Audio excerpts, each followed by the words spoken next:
Employees come and go, and the good ones demand pay she can't afford. Her social life dies and her boyfriend breaks up with her because she never has time.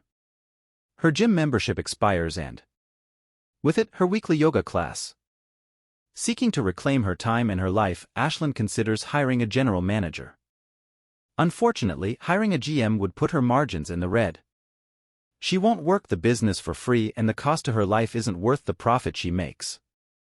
3 years into the business, she closes up shop and looks to return to the ranks of employee over employer. Ashlyn didn't fail at business. Her coffee shop was successful and earned her a modest living. Where did she fail? She failed the commandment of time and upon entering this business, like most business owners, didn't think it through. Past the excitement of the newness. A money tree that never grows. A successful business isn't fun and games, especially one that violates the commandment of time. Often people get into business with the wrong idea of what it will be like. Fueled by gurus and life coaches, many are misled, believing that be your own boss and do what you love is enough motivational fire to sprout success. Unfortunately, these would-be business owners merge onto roads that may as well trail a path through desert. And sorry, money trees don't grow in the desert. Think about Ashlyn and her quaint coffee shop. Was she her own boss? Sure, but it wasn't enough. Ashlyn's coffee shop didn't necessarily fail, but it failed her. She was motivated by her passion for art and literature. She was motivated to be her own boss. While such dispositions are healthy, it isn't enough to change a deficient road. You can't sprout flowers from arid soil. As a FastLaner, your road should be traveled with the intention to make it automated. You want passivity and a living money tree. When you fail the commandment of time, the failure is caused by one of two obstacles. They are: 1. You don't have access to the seeds because your road started with a deficiency. 2. The seeds won't grow in infertile soil. If your business is based on one of the money tree seedlings, it should be capable of growing a money tree. Content systems, computer systems, software systems, distribution systems, and human resource systems are all seedlings to money trees. If your business isn't based on one, can one be added to make it passive? For Ashlyn's coffee shop, she recognized she needed the seed to a money tree, human resources, in the form of a general manager. She couldn't justify the cost and the seed was inaccessible. Her road started deficient and wouldn't grow a planted seed. Had she ignored her finances and hired a general manager anyway? Hence planting the seed, she would have discovered later that it was infertile and incapable of harvesting a money tree. The problem with most business roads is that they are infertile breeding grounds for money trees simply because they fail the commandment of time. The seeds aren't accessible and those seeds that are accessible won't take to the soil. Chapter Summary, FastLane Distinctions. A business attached to your time is a job. A business that earns income exclusive of your time satisfies the commandment of time. To satisfy the commandment of time, start with a business that uses a money system seedling or introduce one. 35. Rapid wealth, the Interstates. You can't live a perfect day without doing something for someone who will never be able to repay you. John Wooden. The crossroads. If you want to get across the country, drive the fastest roads, not the slowest. Seems logical, except when it comes to financial independence. Instead of driving the fastest roads, most people drive the slowest and in some cases, a road that won't even get them there. Starting a business is a big decision. Treat it with cursory interest and your business resembles a hobby. And businesses that are run like hobbies pay like hobbies. Back in my mid-20s, I dabbled in a variety of businesses with no lasting success. It was the crossroads of my life and my latest job flavor of the month was driving limousines. Sure, I took the job because I had bills to pay, but I had other motives. Infiltration. I thought I wanted to own a limousine company. Having never been involved in the limo business, I figured I'd get a job in the business and learn the ropes. After a year in the business, my opportunity, my crossroads, arrived. The owner of the limousine company put the company up for sale and offered it to me for no money down. Here was my opportunity, a chance to own a limousine service. Except there was one problem. I was torn. Just weeks earlier, I decided to move to Phoenix and was preparing to move. Now this. Should I stay? Also, after watching the current owner dredge the constant demands of the business for over a year, I realized something very potent: I didn't enjoy it. The business was 24/7 with a lot of early mornings. Me? I'm one cranky bastard in the morning.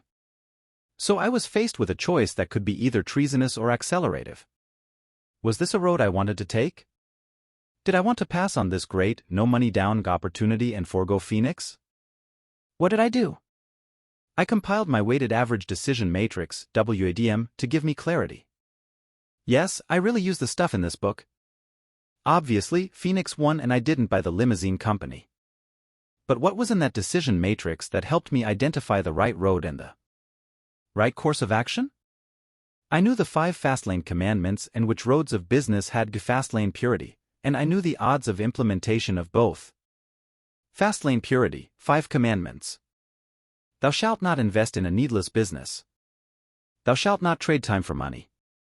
Thou shalt not operate on a limited scale. Thou shalt not relinquish control. Thou shalt not let a business startup be an event over process. When I analyzed the limousine service as a potential business, it wasn't a pure FastLane. The operation had satisfied the control and entry criterion, but it didn't have scale. It served the northwest suburbs of Chicago. The operation didn't have time detachment. I would have had to log long hours, and the margins weren't thick enough to deploy human resources.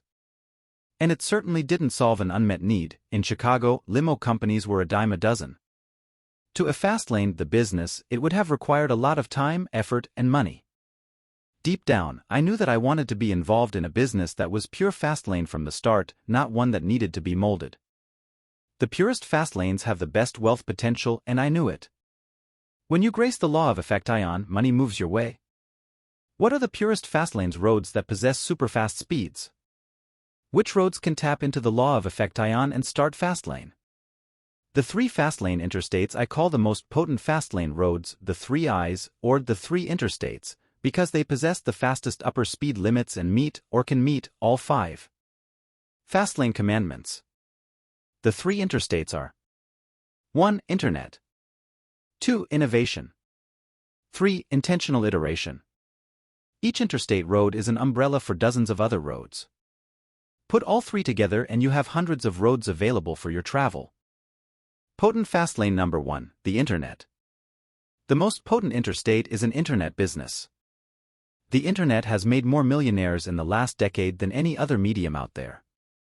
The internet has and is destroying old hardline industries such as travel agents, stockbrokers, newspapers, and magazines. The internet is the shark of the FastLane. The internet is where I found my fortune, and it is one reason why I declined my opportunity to own a limousine company. The internet is the best FastLane available because it immediately obeys the 5 commandments to the FastLane, assuming a need-based premise. It naturally scales to a worldwide audience, it systematizes to automation via computer systems, it is a medium you can control. Unfortunately, most don't, and its barriers are still strong enough to prevent everyone from entry. Internet business models, roads, fall into 7 broad categories. 1. Subscription-based. Offer users access to data, information, or software, and charge a monthly fee. Data can be leads, sales information, a proprietary database, or good old-fashioned pornography.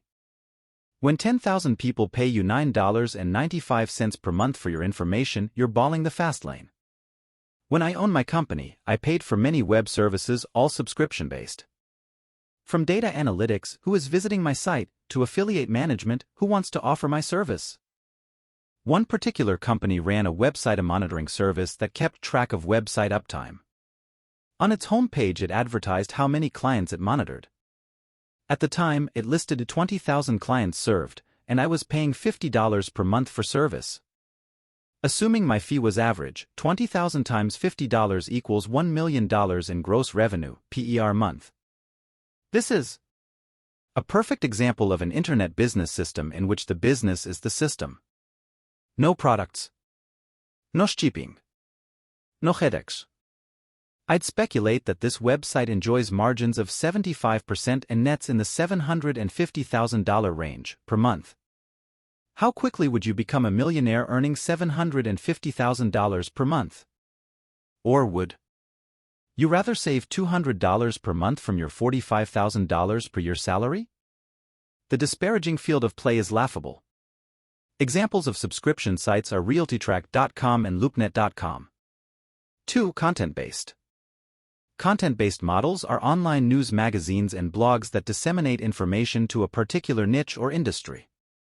These services provide content for free consumption and sell advertising to parties who want to reach those eyeballs. My FastLane forum can be considered a content-based revenue model. I consider content-based revenue models the most difficult for success because entry barriers have significantly declined and its success is predicated on high traffic. Also, content systems heavily engage in affiliate programs, which is a hitchhiking structure. 3. Lead generation. Lead generation services often provide a service to consumers while simultaneously aggregating a non-homogeneous industry. This is what I did for the limousine industry. I pulled a highly fragmented industry into one centralized source, brought consumers into the mix, and sold that consumer information to limo companies. Lead generation is popular with fragmented industries, where the industry players consist of mostly small to medium-sized businesses. Lead generation in the airline business probably wouldn't work, while lead generation for plastic surgeons would. Lead generation solves two needs. 1. The consumer's desire to save time and money, and 2. The business owners need to find new customers inexpensively. 4. Social networks. Social networks are spin-offs of content systems. Instead of pooling content for eyeballs, people are pulled into groups or tribes. Facebook started off as a pool for college-aged students and evolved into a generic social network for all ages. MySpace targets the high school crowd. LinkedIn hits the upwardly mobile professional. Social networks are mere aggregators of like-minded communities, from mystery novel writers to gearheads who like to rebuild engines on the weekend. 5. Brokerage systems. Brokers bring buyers and sellers together and facilitate transactions. They are market makers for a particular industry and earn money typically on each transaction. Examples of known brokers are PayPal, Elance, CarsDirect, and Travelocity.com. 6. Advertising. Similar to brokerages, advertisers merge buyers and sellers together and accept advertising fees in lieu of transaction fees. For example, I owned a website that listed limousines for sale. The site accepted advertising fees for each limousine placed for sale. I introduced buyers and sellers. Some services leverage both brokerage and advertising together, such as eBay. Search engines like Google and Yahoo operate both advertising and brokerage models. 7. E-commerce. E-commerce is the act of selling goods, services, and information over the Internet. Amazon.com, CSNstores.com are examples of large-scale e-commerce providers. However, many small local stores have expanded and created scale with the e-commerce model. In my backyard, I have 24 solar lights that I bought online from a small retailer in Minnesota that operates an e-commerce store. Just years ago, that store was local with no scale. Now with an e-commerce presence, they are worldwide and are selling products to retired farts in Phoenix. E-commerce also can be information. E-books are the most popular form of information distribution on the Internet. When I sell my book in e-book form on the Internet, I'm engaged in e-commerce. I can sell books out of my trunk by sitting in the parking lot at Arizona State University, or I can set up a website and sell books to folks in Europe. When you look at the Internet as a FastLane road, it is immensely powerful when examined against our FastLane wealth equation. Wealth equals net profit plus asset value. Within the units sold variable, within net income, the world becomes your upper limit when dealing on the Internet. Additionally, asset value, a component of the FastLane wealth equation, is not only determined by net income, but by traffic metrics. Many websites are sold for billions and don't have a penny of profit. Traffic or visitors to a website also has a boundless upside scale. The FastLane variables of net profit and asset value have a virtually limitless upside. Potent FastLane number 2, innovation. Innovation is another broad stroke of FastLane purity and encompasses many roads. It is the good old-fashioned way to get rich: invent a product, service, or piece of information, manufacture it, and then distribute it. Innovation covers any act of creation followed by distribution. Let me repeat that: innovation involves two acts. 1. Manufacture and 2. Distribution. Invent a product, then sell it by infomercial, sell it on the internet, sell it on QVC, sell through 10,000 network marketing distributors, or sell it to 20 wholesalers that then sell it to 20,000 retailers. What is the product of innovation? Virtually anything that solves a need or fulfills a desire. Our food, beer, barbecue sauce, cookies, secret recipes. Our household, robots that vacuum, tools, hangers. Our health and vitality, vitamins, herbs, energy drinks, bars, male enhancement formulas. Our information, books, magazines, subscription newsletters. Our personal clothing, purses, shoes, gloves. Our automotive, accessories, add-ons, stick-ons.